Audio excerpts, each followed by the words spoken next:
Palestine! Free! Palestine! Free! Palestine! Free! Palestine!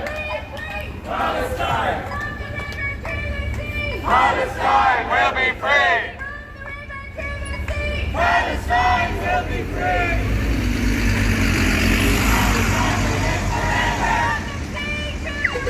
Palestine will live forever! Palestine! Palestine!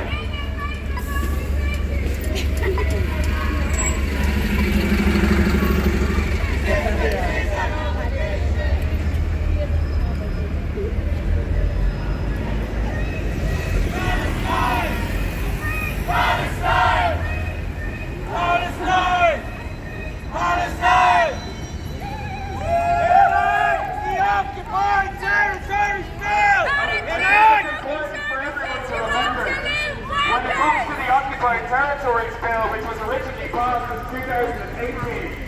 2018, the governments have been promising to pass this through.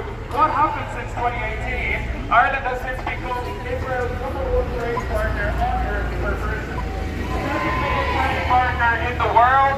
Per capita, 12 times as much trade is done between Ireland and Israel as the United States of America. And what happened since the Occupied Territories bill was passed in 2018 is that trade has increased by 600%. And how did that happen? Is the US tech companies increased their trade with Israel by 600% to the point of $3.2 billion per year. That's $600 per Irish company to Israel every year through trade, primarily through US tech companies who are increasingly creating environmental catastrophes throughout the country, increasing the price of fuel across the country, and we're seeing the effects of the country being shut down only last week because of rising fuel prices. No one wants to point the finger at the US tech companies responsible for both of these things. So when we see what happened between the US ambassador and the Irish government in 2019, putting pressure on serious economic consequences to Ireland if Ireland was to pass the Occupied Territories bill. We face lie after lie where the Irish government promised to pass the Occupied Territories bill before the last election, and yet they still haven't. They promised to pass it last year, and they still haven't. They promised then even to dilute it down and pass services, they've done nothing.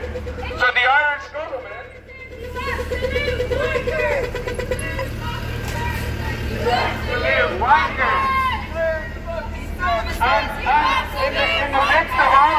in the midst of all of this, the Irish government has been lying about Shannon Airport. Lie after lie, they take us for fools. They can lie to us without consequence. 3 million US troops have passed through Shannon in the last 20 years alone.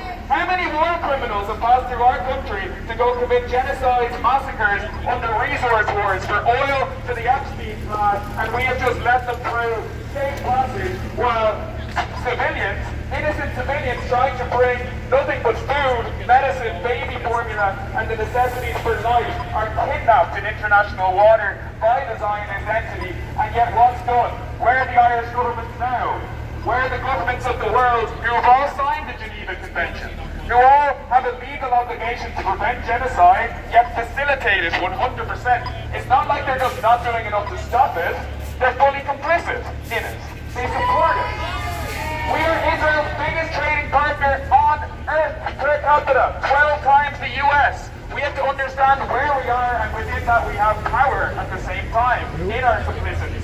Yet they refuse to do anything because they're under the thumb of US corporations and Zionist imperialist interests. So we need to demand accountability.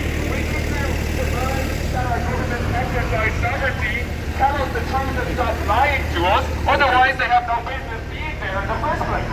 What is the point of a government only to sell off all of our own resources to allow and facilitate imperialism through our nation whilst claiming to do the opposite? It's all lies. And why are civilians going to try on boats only armed with food, water and medicine trying to take on the Zionist empire? It's because to do so. It's because government have actively decided to support this genocide.